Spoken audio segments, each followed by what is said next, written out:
I'm Keith Olbermann, and this is The Resistance. Today, every day, the presidential administration of Donald John Trump looks a little bit more than it did the day before like a bomb disposal operation.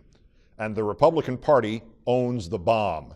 Our alliances are in tatters. The president gives away intel to whomever he wants. His budget proposal has a $2 trillion math error. The Germans say Europe must go on without us. Trump wanders off a stage in Israel, shoves aside one European leader and all but arm wrestles another, starts spontaneously boasting about the Montana congressional outcome in Sicily, offers to trade personal cell phone numbers with the new French president, is believed to be angry at the EU because it was so difficult for him to build golf courses there. The Russians reportedly boast of having had financial leverage against Trump during the campaign, and words like collusion and corruption and emoluments and espionage and treason echo across the country, and Trump identifies the true enemy, the news media, and on and on and on, and nearly all the Republicans say nothing, as if they cannot hear the ticking of the bomb.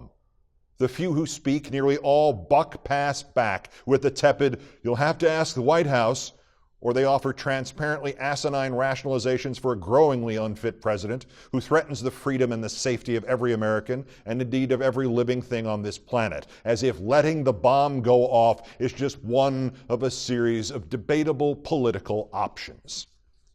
I warn the leaders of the Republican Party, Donald Trump's candidacy was his fault. Donald Trump's election, no matter how much the Russians aided it, was this broken society's fault. Donald Trump's supporters are everybody's fault. But Republicans, Donald Trump's continued presidency is entirely your fault. And unless this man actually manages to literally destroy this country or this world, this simultaneous nightmare shared by hundreds of millions here and abroad will forever damn you in history, Republicans. Just as the Democrats who were willing to sell out our freedoms during the Civil War are damned in history. Just as the Southerners of all parties who sanctioned Jim Crow are damned in history. Just as the traitors in law or in deed throughout our national life are damned in history. Donald Trump might as well be a Russian spy or have been clinically diagnosed with any of 1,000 psychological illnesses, or diseased, or in an altered state of consciousness, or the specifics almost no longer matter. In just over 4 months in power, he has virtually erased historical comparison. He is beyond Nixon. He is beyond Woodrow Wilson after his paralyzing stroke. He's beyond the afflicted King George. If there's anybody to whom he can now be compared, perhaps it's the disastrous first-century Roman Emperor Nero. An alt-right Trump supporter echoes the campaign and hurls abuse at two teenage girls, one wearing a hijab on a commuter train, and two American heroes, one from the political right and one from the political left, intervene to save them, and they are killed for doing so. And Trump ignores it for more than 3 days, but finds time to tweet about the news media being the enemy. Paul Ryan, you don't hear the bomb ticking? To hell with you. Now you own the bomb, Ryan. The Republican chair of Multnomah County in Oregon says that to protect his Republican staffers in public, maybe he should hire right-wing militia like the Oath Keepers or the 3%ers as, quote, security. Orrin Hatch, you don't hear the bomb ticking? To hell with you. Now you own the bomb, Hatch.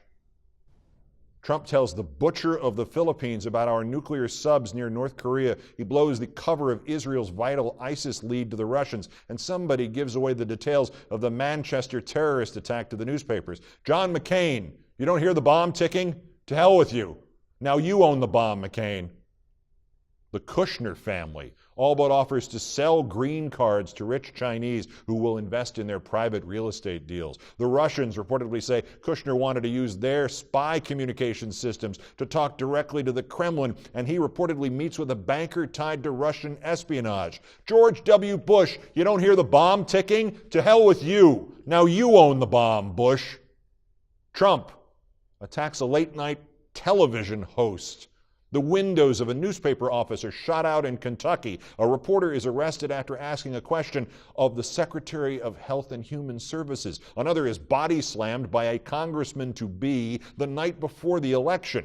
The president meets with the Russians in the Oval Office. No American media is admitted. A protester is convicted of laughing at the testimony of the Attorney General. The president tweets about news, the enemy. Hugh Hewitt, you don't hear the bomb ticking? To hell with you. Now you own the bomb, Hewitt. Long ago, Trump lost any hope of controlling himself. The Republicans, who could get him out of office with the 25th Amendment before sunrise, do nothing.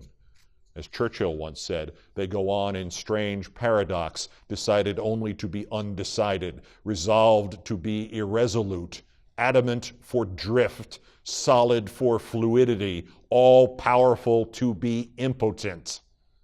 Republicans, you don't hear the bomb ticking? To hell with you. Now you own the bomb, Republicans. On the 21st of April, 156 years ago, a failed soldier, farmer, bill collector, and firewood salesman wrote his father a letter. Whatever may have been my political opinions before, I have but one sentiment now, he wrote. That is, we have a government and laws and a flag, and they must all be sustained. There are but two parties now, traitors and patriots. I want hereafter to be ranked with the latter, and I trust the stronger party. The writer was Ulysses S. Grant, and he was explaining to his father why, when he had finally just gotten up on his feet in civilian life, he now had to go back to the Army, because on that 21st of April, 1861, there were indeed but two parties, traitors and patriots. And as this, our modern-day Nero, tweets while a nation burns, those who are not patriots salt away all the financial spoils they can grab and roll back every statue of progress they can repeal and exploit every fear they can locate and put every dollar they can find into the pockets of the corporations which own them. And the bomb in the White House continues to tick, and the infamy continues to adhere more and more strongly to the party at which we will one day soon look back and say, they could have stopped this. The reality is simple, and it requires that General Grant's letter to his father be altered by only the measure of one pair of words. There are but two parties now, Republicans and Americans. Resist. Peace.